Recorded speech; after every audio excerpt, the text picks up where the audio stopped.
If you thought the blockchain basics were interesting, wait until you discover mining. Best compared to the mining of real gold. For the sake of you understanding this easier, we'll stick with Bitcoin for this example.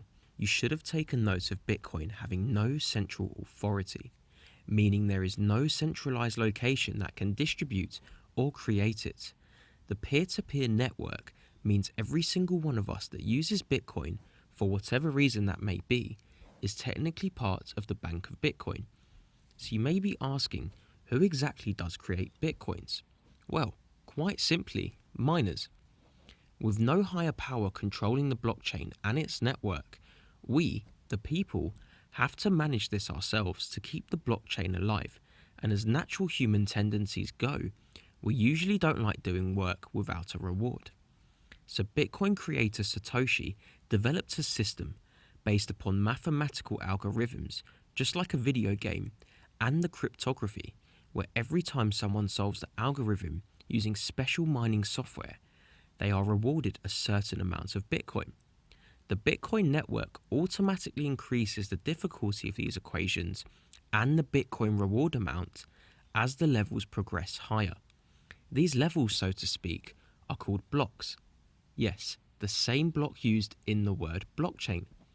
Each block has a capacity of around 1 megabyte, so every transaction or activity on the network gets verified by miners until this 1 megabyte limit has been reached, and then we move on to the next block, forming an enormous chain of blocks filled with lots of data inside each one.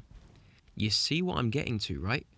Blockchain, a chain of blocks. This gives more people the incentive to join in and help run the network in hopes they receive Bitcoin in return for their work.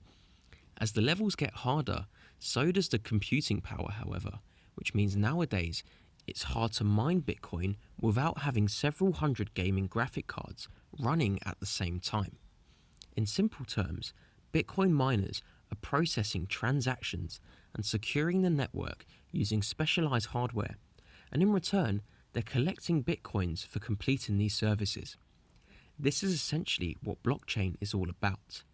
Decentralization means everything that happens is being verified and stamped permanently into whatever block it was verified on, meaning the information can never be removed, which is what makes blockchain so great, as it greatly removes the risk of fraud or illegal activity, especially once big corporations begin using it. You may have noticed a little camera was present throughout all of this video. That's because not a single second should have been missed.